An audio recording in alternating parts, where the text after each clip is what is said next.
નમસ્કાર મિત્રો, આજે આપણે વાત કરવાના છીએ અમરેલીના ધનવાન શેઠ સાથે ફ્લાઇટમાં બનેલી ઘટના પર। અમરેલી શહેરમાં એક દંપતી ગૌરવભાઈ અને સાવિત્રીબહેન રહેતા હતા। બંનેની ઉંમર 50ની આસપાસ હતી। વર્ષો સુધી મહેનત કરી સદાચારથી જીવ્યા, પરંતુ બહારથી જોતા બંને એકદમ સામાન્ય લોકો જેવા જ લાગતા। સાદી સાડી, સરળ કપડાં, સામાન્ય ઘડિયાળ, આ બધામાં કોઈ ચમક નહોતી। લોકો તેમને જોઈને ઘણી વખત માનતા કે આ તો મધ્યમ વર્ગી માણસ છે, જીવનભર જેટલું મળશે તેટલું જ ભોગવી શકશે। પરંતુ હકીકત કંઈક અલગ હતી। ગૌરવભાઈ બાળપણથી જ તેજસ્વી હતા। મહેનત, સમજદારી અને વ્યવસાયની તાકાતથી આજે તેઓ ગુજરાતના ગણતરીના ધનિકોમાંથી એક હતા। તેમ છતાં ક્યારેય વૈભવનું પ્રદર્શન કરવું તેમને ગમતું નહોતું। તેઓ માને કે સાચો ગૌરવ એ છે કે લોકો તમારી સાદગીમાં પણ મહાનતા ઓળખે। સાવિત્રીબેન પણ એ જ રીતે સરળ સ્વભાવની, ધાર્મિક મનોવૃત્તિની મહિલા હતી। ઘરમાં અનેક નોકરો હતા, મોટા બંગલામાં સુખ સુવિધા હતી, પણ પોતે હંમેશા સાદગીથી જ વર્તતા। એક દિવસ તેમને અમદાવાદથી દિલ્હી જવાની ફરજ પડી। કામનું કારણ એવું હતું કે ગૌરવભાઈના એક મોટા પ્રોજેક્ટ અંગે કેન્દ્ર સરકારના મંત્રીઓ સાથે મુલાકાત નક્કી થઈ હતી। સામાન્ય રીતે તેઓ ખાનગી જેટમાં જ જતા, પરંતુ આ વખતે એક વિશેષ કારણસર બંને નક્કી કર્યું કે ચાલો આ વખતે સામાન્ય કોમર્શિયલ ફ્લાઇટમાં જઈએ। સાવિત્રીબેન હળવાશથી બોલી, તમને યાદ છે ને, છેલ્લે આપણે ક્યારેય ટ્રેન કે બસમાં મુસાફરી કરી હતી? કેટલા વર્ષો વીતી ગયા, ક્યારેક આપણને સામાન્ય માણસના અનુભવ પણ કરવા જોઈએ ને? ગૌરવભાઈ હસ્યા। હા, તમે સાચું કહો છો। આ વખતે કોઈને ખબર પણ નહીં પડે કે આપણે કોણ છીએ, બસ એક સામાન્ય દંપતી બનીને જઈશું। બંને સાદા કપડાં પહેર્યા। સાવિત્રીબેન સાદી કોટન સાડીમાં, માથે નાનું ટીકું, ગળામાં પાતળી સોનાની ચેન। ગૌરવભાઈએ ધોળિયા રંગની પેન્ટ શર્ટ પહેરી, ખિસ્સામાં માત્ર પર્સ અને એક નાનું કાર્ડ મૂકી દીધું। જ્યારે તેઓ એરપોર્ટ પર પહોંચ્યા ને, ત્યારે બીજા મુસાફરોની ભીડમાં તેઓ એકદમ ભળી ગયા। કોઈને શંકા પણ નહોતી કે આ બંને લોકોનો પોતાનો પ્રાઇવેટ જેટ છે, કે તેમની કંપનીઓ દેશભરમાં ફેલાયેલી છે। સાવિત્રીબેનને થોડો થાક જેવું લાગતું હતું, પણ તેઓ હળવાશથી બોલ્યા, અરે અહીં તો કેટલું સુંદર છે। માણસને ક્યારેક આ રીતે સામાન્ય ભીડમાં ઊભા રહીને પણ આનંદ આવે છે। ચેક ઇન કાઉન્ટર પર એક યુવાન મહિલા સ્ટાફે તેમની તરફ જોઈને કહ્યું, અરે તમારા ટિકિટ્સ જલ્દી કરો, લાંબી લાઈન છે। સાવિત્રીબેન ધીમે ધીમે પર્સમાંથી ટિકિટ્સ કાઢવા લાગી, પણ તે મહિલા ગુસ્સાથી બોલી, જલ્દી કરો અને બીજાઓ ઊભા છે। પાછળ ગૌરવભાઈ શાંતિથી બોલ્યા, લીજીએ બહેન, અહીં છે। તે મહિલા મોઢું વાંકડું કરીને ટિકિટ્સ લઈને આગળ વધી ગઈ। સાવિત્રીબેન પતિ તરફ જોઈ બોલી, લોકો કેમ આમ બોલે છે? આપણે તો શાંતિથી ઊભા હતા। ત્યારે ગૌરવભાઈ સ્મિત કરીને બોલ્યા કે આ જ દુનિયા છે। માણસ બહારથી કેવો દેખાય છે એના આધારે જ લોકો વર્તે છે। જ્યારે બંને ફ્લાઇટમાં બેઠા હતા ને, ત્યારે તેમની સીટ એકદમ પાછળની બાજુમાં હતી। આજુબાજુ યુવાનોની ટોળકીઓ હતી, જે જોર જોરથી હસી બોલી રહ્યા હતા। થોડા સમયમાં એર હોસ્ટેસ આવીને બોલી, શું પીશો, ચા કે કોફી? ગૌરવભાઈ શાંતિથી કહ્યું, મારે ચા લાવજો। અને મેડમને પાણી। થોડી વાર પછી 2 કપ ચા લાવવામાં આવ્યા, પરંતુ એ ચા લાવતી એર હોસ્ટેસે ખોટો હાથથી કપ મૂક્યો અને આખી ગરમ ચા સીધી સાવિત્રીબેનના હાથ ઉપર અને સાડી પર ઢોળાઈ ગઈ। સાવિત્રીબેન શીશ પણ ન પાડે, ફક્ત દાઝેલા હાથને પકડીને શાંતિથી બેઠી રહી। એર હોસ્ટેસે બદલેલામાં માફી માંગવાને બદલે ગુસ્સાથી કહ્યું, અરે ધ્યાન રાખતા નથી? તમારી સાડીથી જ સાફ કરી ગયો, બીજું શું કરવું? બળજબરીથી તેણે સાડીના પલ્લુથી બેઠેલી સીટ અને ટ્રે સાફ કરાવી દીધી। ગૌરવભાઈ ચૂપચાપ બેઠા રહ્યા। સાવિત્રીબેનના આંખોમાં પાણી આવી ગયું, પરંતુ તેઓએ પતિ તરફ જોઈને ફક્ત એટલું કહ્યું કે ચાલો, કશું બોલશો નહીં, ભગવાન બધું જોતો હશે। થોડી વાર પછી ફરી એક ક્રૂ મેમ્બરે આવીને ગૌરવભાઈના ચહેરા પર જબરદસ્તી પાણીનો ગ્લાસ ઢોળી દીધો। લેજો, હવે ઠંડક આવશે, એમ કહીને તે હસતી જતી રહી। આટલી અપમાનજનક સ્થિતિમાં પણ ગૌરવભાઈ એકદમ શાંત રહ્યા। માત્ર ને માત્ર અંદરથી તેમના ચહેરા પર ગહેન ગંભીરતા દેખાતી હતી। ફ્લાઇટ લગભગ અડધા રસ્તે પહોંચી ગઈ હતી। સાવિત્રીબેન ધીમી અવાજે બોલી કે ગૌરવજી, આટલું અપમાન, આપણે શું કરવું? ત્યારે જ ગૌરવભાઈએ પોતાની શર્ટની ખિસ્સામાંથી એક નાનકડું કાર્ડ બહાર કાઢ્યું। કાર્ડ એકદમ સામાન્ય લાગતું હતું, પરંતુ તેની ઉપર સોનાથી કોતરેલા અક્ષરોમાં એક ખાસ નિશાન છુપાયેલું હતું। સામે બેઠેલો એક ક્રૂ મેમ્બર અચાનક એ કાર્ડ જોઈ લે છે, અને કાર્ડ જોતા જ તેના ચહેરાનો રંગ ફીકો પડી જાય છે। તે કાંપી ઉઠે છે, તરત જ દોડીને પોતાના સુપરવાઇઝરને બોલાવે છે। થોડી જ પળોમાં આખી ક્રૂ ટીમ ત્યાં આવી જાય છે। બધાની આંખો કાર્ડ પર અટકી જાય છે, અને પલભરમાં જ દરેકના શરીરમાં ધ્રુજારી છવાઈ જાય છે। હૃદય ધબકારા તેજ થઈ જાય છે, આંખોમાં ભય, હોઠો પર કંપારી। તેઓ બધા એક સાથે ગૌરવભાઈ અને સાવિત્રીબેનના પગમાં પડી જાય છે। ફ્લાઇટની અંદર અચાનક શાંતિ છવાઈ ગઈ। થોડા વાર પહેલા જ હસી મજાક કરતી, અણધડ ભાષા વાપરતી એ ક્રૂ મેમ્બર્સ હવે એકબીજાને જોતા હતા, જાણે મૃત્યુનો ડર આંખોમાં છવાઈ ગયો હોય। ગૌરવભાઈના હાથમાં રહેલું નાનું કાર્ડ બહારથી ભલે સામાન્ય લાગતું હતું, પરંતુ તેની ઉપર કોતરાયેલું ગોલ્ડન એમ્બ્લેમ દુનિયામાં બહુ ઓછા લોકોને ઓળખતું હતું. તે ઇન્ટરનેશનલ રોયલ ઇન્ડસ્ટ્રીઝ એસોસિએશનનું પ્રિવિલેજ્ડ ડાયરેક્ટર કાર્ડ હતું. એવો કાર્ડ માત્ર વિશ્વના સૌથી ધનિક ઉદ્યોગપતિઓને જ આપવામાં આવતો હતો, અને તે કાર્ડ જોતા જ ખબર પડી જતી કે આ ધારક કોઈ સામાન્ય માણસ નહીં, પરંતુ વિશ્વસ્તરીય સામ્રાજ્યનો માલિક છે. સૌથી પહેલા સુપરવાઇઝર મહિલા ગભરાઈને ગૌરવભાઈના પગમાં પડી ગઈ. કાંપતા અવાજે બોલી, સર, અમને માફ કરી દો, અમને ખબર નહોતી કે તમે કોણ છો. ત્યારે ગૌરવભાઈ શાંત સવારે બોલ્યા, તો શું જો હું ધનિક ન હોત તો આમ જ વર્તત ને? શું સામાન્ય મુસાફરો માણસ નથી? આ શબ્દ સાંભળતા જ બધાની આંખો જમીન પર ઝૂકી ગઈ. એર હોસ્ટેસ જેણે ગરમ ચા ઢોળી હતી ને, સાવિત્રીબેનના પગ પાસે પડીને રડી પડી. મેડમ, મને માફ કરો, મને સમજ જ નહોતી પડી. હું સાવિત્રીબેનના હાથ હજુ પણ થોડા લાલ ચટ્ટા હતા, પરંતુ તેમણે શાંતિથી યુવતીને ઊભી કરી કહ્યું કે દીકરી, માનવીને ગરીબ ધનિક જોઈને કદી ન્યાય કરવો નહીં. આજે ભગવાનને તને પાઠ શીખવાડ્યો છે. આ દ્રશ્ય જોઈ આખા વિમાનના મુસાફરો ચોંકી ગયા. જ્યાં સુધી તેઓ માની રહ્યા હતા કે આ વૃદ્ધ દંપતી કદાચ ગરીબ હશે, કદાચ ગામડાથી આવ્યા હશે, એટલે સ્ટાફ તેમને અવગણતો હતો, પરંતુ હવે ખબર પડી કે આ તો તે જ ગૌરવ પટેલ છે, જેમનું નામ સમાચાર પત્રોમાં દર મહિને આવે છે, જેમણે હજારો લોકોને રોજગાર આપ્યો છે, અને જેમની કંપનીઓ વિશ્વના અનેક દેશોમાં ચાલે છે. મુસાફરોમાંથી ઘણા લોકો તેમના ફોટા કાઢવા લાગ્યા, કોઈ વિડીયો બનાવવા લાગ્યું, પણ ગૌરવભાઈએ હાથ ઊંચો કરીને કહ્યું, કોઈને આ બનાવનો રેકોર્ડ ન કરવો, આ મારી વિનંતી છે. તેમની અવાજમાં એવી દ્રઢતા હતી કે સૌ કોઈ તરત જ ફોન બંધ કરી દીધા. વિમાનના કેપ્ટનને પણ આ ખબર પડતી તે પોતાની કેબિનમાંથી દોડી આવ્યો અને ગૌરવભાઈ સામે વંદન કરી બોલ્યો કે સર, આ અમારી કંપની માટે કાળમુખ જેવું છે. કૃપા કરીને અમને એક મોકો આપો. ગૌરવભાઈ આંખોમાં નજર નાખીને બોલ્યા, તમારી કંપની મોટી છે, વિશ્વમાં નામદાર છે, પરંતુ જો તમારી ટીમ માણસને બહારથી જોઈને અપમાન કરે ને, તો એ નામદાર કંપનીની કિંમત શું? કેપ્ટન નિર્વાક રહી ગયો. સાવિત્રીબેન ધીમેથી પતિને બોલ્યા કે ગૌરવજી, ચાલો હવે માફ કરી દઈએ. ગુસ્સામાં લીધેલો નિર્ણય હંમેશા સાચો નથી હોતો. ગૌરવભાઈ ઊંડો વિશ્વાસ લીધો, પછી ક્રોધ તરફ જોઈને બોલ્યા કે હું તમારો કશું જ નથી કરવાનો, પરંતુ યાદ રાખજો, માણસની ઓળખ કપડાં, દેખાવ કે ભાષામાં નથી હોતી. સાચી ઓળખ એના વર્તનમાં હોય છે. આજે તમે જે કર્યું ને, તે તમારી આંતરિક માનવતાની પરખ હતી, અને તમે એ પરીક્ષા નિષ્ફળ થયા છો. આ શબ્દ સાંભળીને આખી ટીમના જે ચહેરા પર શરમ છવાઈ ગઈ. પછી પૂરી મુસાફરીનો સમયગાળો શાંતિથી પસાર થયો. કોઈ બોલવાની હિંમત નહોતું કરતું. સાવિત્રીબેનને બળતરા માટે ડોક્ટર બોલાવવામાં આવ્યું, હાથ પર દવા લગાડવામાં આવી. બંને પતિ પત્ની શાંતિથી એકબીજા સાથે વાત કરતા રહ્યા.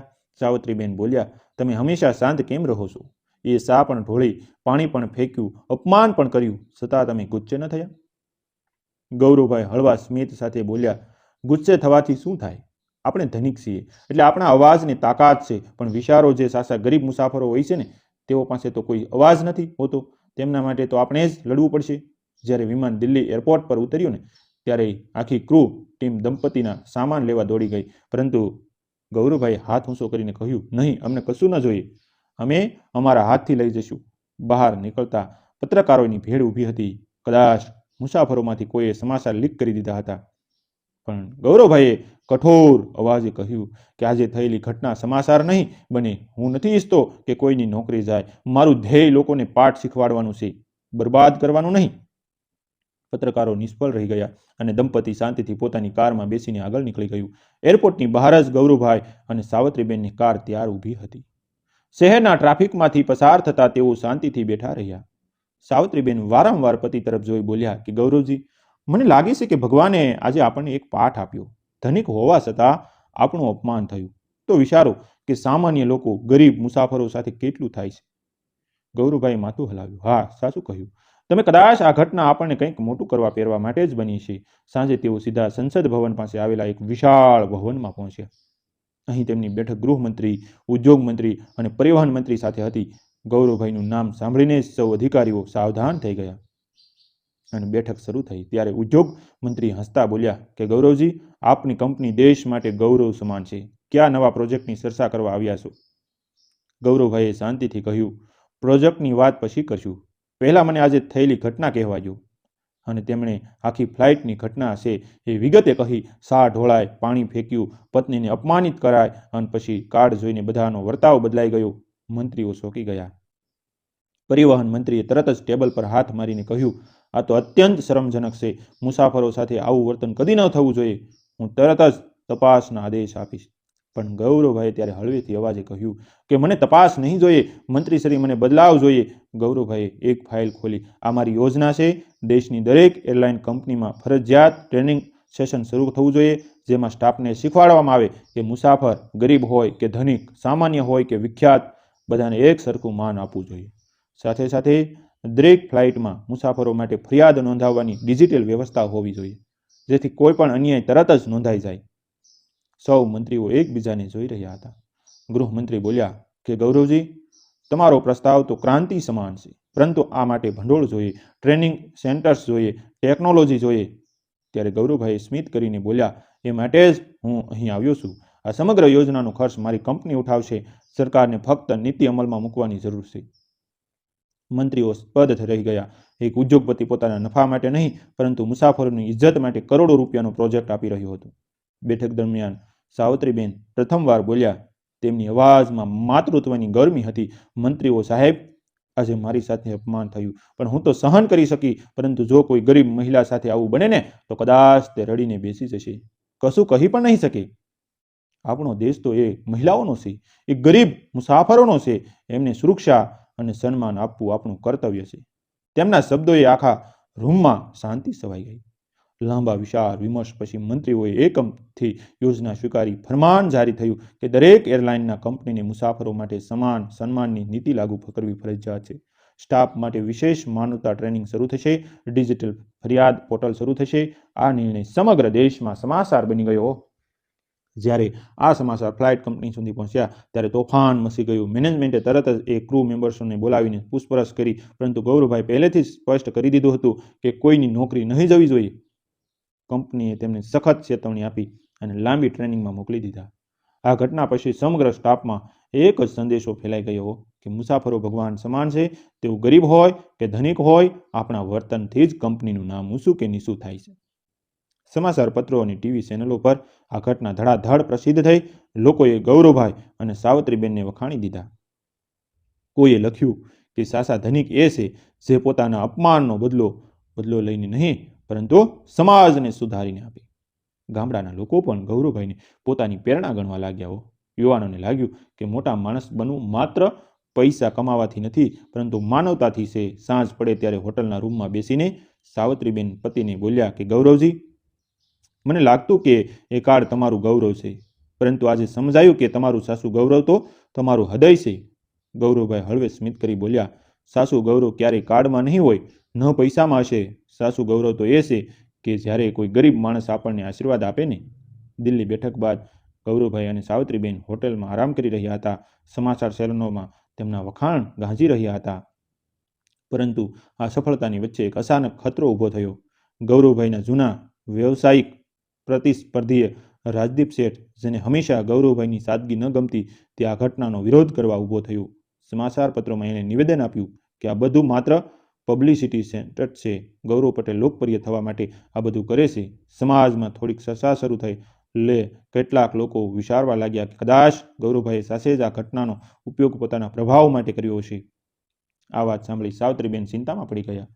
ગૌરવજી, આ ખોટા આરોપ સહન કરવાનું કેટલું મુશ્કેલ છે. લોકો સમજશે જ નહીં કે તમારું હૃદય શુદ્ધ છે. ગૌરવભાઈ શાંત રહી બોલ્યા કે સત્યને સાબિત કરવાની ક્યારેય જરૂર નથી પડતી. સમય પોતે જ સાબિત કરે છે. અને ખરેખર આવું જ થયું. કેટલાય મુસાફરો જેમણે ફ્લાઇટમાં એક ઘટના જોઈ હતી ને, તેઓ ખુદ સમાચાર માધ્યમો સામે આવ્યા અને જાહેર કર્યું કે ગૌરવ પટેલે એક શબ્દ પણ બોલ્યા વગર આખું અપમાન સહન કર્યું. તેમના હાથમાં કાર્ડ આવ્યું ત્યારે જ અમને ખબર પડી કે તેઓ કોણ છે. એ ઘટના કોઈ પબ્લિસિટી નહોતી, પરંતુ માનવતાનો પાઠ હતી. રાજદીપ શેઠની વાતો પલભરમાં ખોટી સાબિત થઈ ગઈ. સમાજમાં ગૌરવભાઈની પ્રતિષ્ઠા વધુ જ ગઈ. કેટલાક મહિનાઓમાં એરલાઇન કંપની નવી નીતિ અમલમાં મૂકી. સ્ટાફના ચહેરા પર હંમેશા સ્મિત રહેતું. દરેક મુસાફરો સાથે સૌજન્યથી વાત થતી. ડિજિટલ ફરિયાદ પોર્ટલ શરૂ થયું, જેથી તરત જ કાર્યવાહી થતી. લોકોએ અનુભવ્યું કે હવાઈ મુસાફરી હવે પહેલા જેવી નહોતી. હવે સત્ય, માનવતા અને સન્માનનો માહોલ બન્યો હતો. આ ઘટનાએ સમગ્ર સમાજને એક મોટો સંદેશો આપ્યો. ગરીબ હોય કે ધનિક માણસ, હંમેશા માણસ જ હોય છે ને. દેખાવ કે કપડાથી ક્યારેય કોઈની કિંમત ન આંકવી જોઈએ.